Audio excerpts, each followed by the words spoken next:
primetime Friday evening spots, both booked weeks in advance. You've already planned your day around them.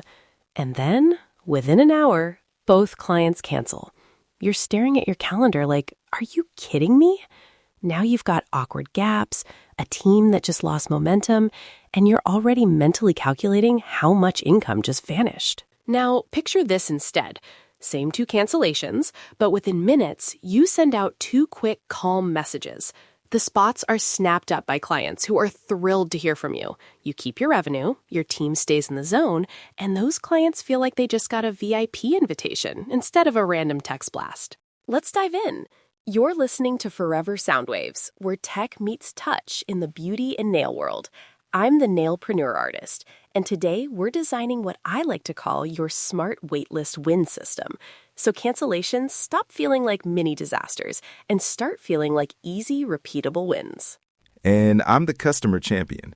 As a client, I have to say, when a spa messages me like, hey, we had a last-minute opening, thought of you first, I love this. That feels like a perk, not like they're scrambling. That's the magic of a good waitlist from the client side. Exactly. Today, we're going to keep this super practical. We'll reframe how you think about cancellations. We'll design your simple intake so your waitlist basically runs itself. We'll organize it for speed with a few smart tags. We'll talk about messaging that feels like a perk. And then how to use this list strategically to reward regulars and test new ideas. Here's the thing. Cancellations are not a moral failing. They are not the universe attacking your business. They're just part of the game when you work with humans. Real talk from the client side. Life happens. Kids get sick, meetings get moved, flights get delayed. Most of us feel bad when we cancel on you. It's not personal, it's logistics. Yes, when you treat cancellations like random disasters, you end up in reaction mode. You're annoyed, you vent to the group chat, maybe you post a frustrated story, and then you just eat the loss. But when you treat them as predictable events you can plan around, you start to build systems, and that's where your smart Waitlist Wins system comes in. The goal is simple. Every time someone cancels, your brain doesn't go, ugh, what now?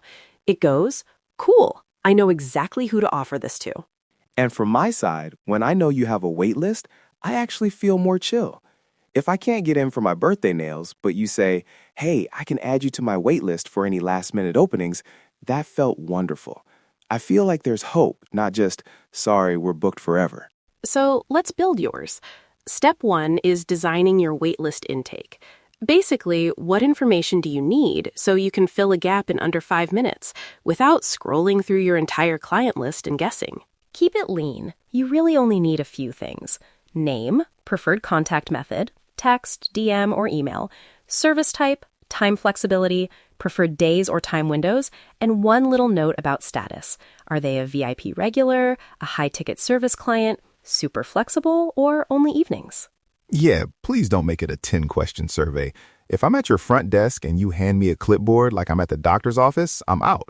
But if you say, hey, I keep a quick VIP list for last-minute openings, want me to add you? What days usually work for you? I'm like, absolutely, sign me up. Exactly. You can collect this in a few ways. Option 1, right inside your booking app if it has a waitlist feature. Just make sure you're actually using the notes fields in a smart way. Don't let it become a junk drawer. Option 2, a super simple form. Google form, type form, whatever you like, with those few key questions. You can link it from your Instagram bio, your website, or send it to clients you know always want in but rarely find a spot. Option 3, especially if you're a solo tech just starting, a basic running note or spreadsheet. Name, phone, service, preferred days, quick tag. Don't overcomplicate this. The magic is not the software. The magic is the clarity. Here's what I think matters most, that you explain it. If you say to me, hey, I run a wait list for last-minute openings, I'll text you when something fits what you told me. No pressure to say yes. I instantly trust the process. Communication is the real tech. Such a good point, because the next step is organizing for speed. The whole point of the system is that when a gap opens, you can make a decision and send a message in under 5 minutes, not 30. So think in tags and categories. A few powerful ones: VIP, high ticket, flexible, last minute friendly, evenings only, weekends only. You do not need 100 tags. You need maybe 5 to 8 that match how you actually think about your schedule. From the client side, those tags just feel like, oh, they get me. If I'm always booking gel extensions after work and you only message me about early evening openings, I notice that. It feels personal, even though I know you're using a system. Yes, and you can layer this with your services. For example, tag your high-ticket or time-consuming services like structured gel, sculpted sets, nail art intensives. So if a 2-hour block suddenly opens, you already know which waitlist clients could fill that in a way that makes sense for your business. If your booking app supports tags, use them there.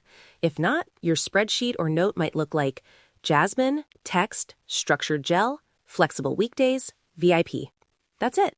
Simple, scannable. When you see a gap Thursday afternoon, Jasmine pops into your mind because she's right there on the list. Now, the part everyone overthinks, messaging. How do you offer that opening without sounding desperate, spammy, or starting a weird bidding war in your DMs? Real talk, I've seen both extremes. I've gotten the mass, copy-paste, anyone want this spot story that feels chaotic. And I've also gotten the sweetest, calm text like, hey, we had a 5 p.m. open up Thursday. It fits what you usually book. Want it? Guess which one makes me loyal for life? Let's give you a simple script you can tweak. For a text, hi Maria, a 4 p.m. spot opened up this Wednesday for a gel refill and simple art. Since you mentioned weekday afternoons work best, I wanted to offer it to you first. No pressure at all. If you're interested, just reply yes and I'll confirm. Notice a few things. You reference what they usually book, you reference their time preference, you clearly say there's no pressure, and you give a super simple call to action. Reply yes. That keeps your admin load low and your client's decision easy. As a client, the no pressure line is huge.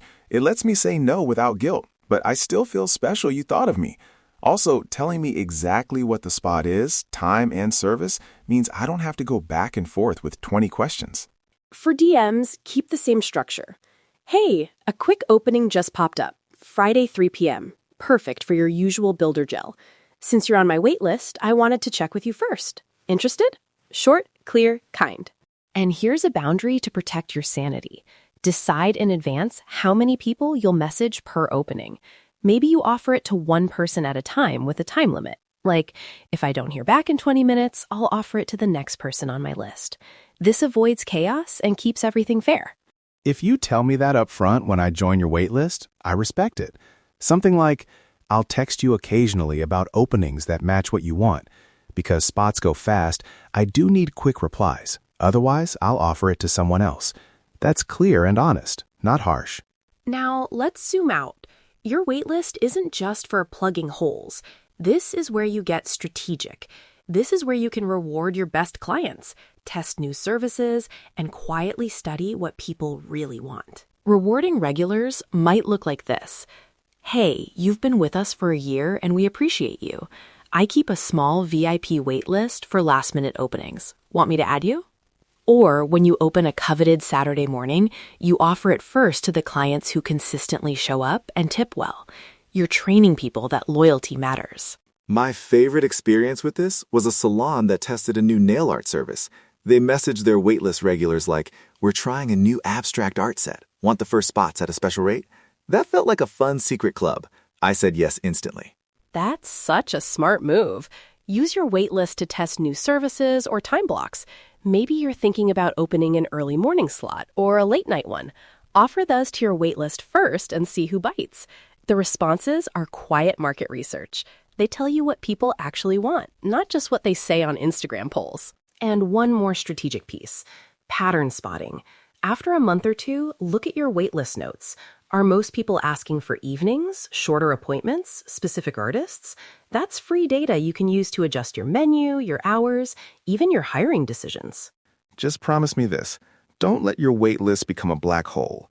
If you add me, but you never use it or never explain that spots are rare, I start to feel like, why did I bother? A quick check-in every so often goes a long way. Yes, every couple of months, prune and refresh. You can send a simple message like, hey, quick check. Do you still want to be on my wait list for last-minute openings? Anyone who doesn't respond, you archive. That keeps your list respectful and up to date. All right, let's recap so you can go actually build this. 1, Reframe cancellations. They're predictable, so build for them. 2. Design a lean intake. Name, contact, service, time flexibility, preferred days, and a simple status tag like VIP or flexible. 3. Organize for speed with a handful of smart tags so you can fill a gap in under 5 minutes. 4. Use messaging that feels like a perk. Personal, clear, no pressure, with a simple yes response. And 5. Use your waitlist strategically to reward regulars, test new services or time blocks, and read the patterns in your demand. From the client side, all of that just feels like you care and you're organized. Less chaos for you, more chances for me to sneak in a fresh set before a big event. Everybody wins. Your one tiny action step this week: create your waitlist in the simplest format you'll actually use. That might be a 3-question Google form, a new note in your phone, or a fresh tab in your booking system. Then add 3 names, not 30. 3. Think of your most loyal or most eager clients and invite them personally. Nail it every time by keeping it light and repeatable. Your smart Waitlist Wins system should feel like a calm backup plan, not another job on your plate. If this episode helped you see cancellations in a new way, make sure you hit follow or subscribe so you don't miss the next deep dive into building a calmer, more profitable nail business. And share this with a fellow nail bestie who's always stressing about last-minute no-shows. They'll thank you later. Let's dive in and make your business shine. Stay curious, stay creative. Until next time, keep your nails and business thriving.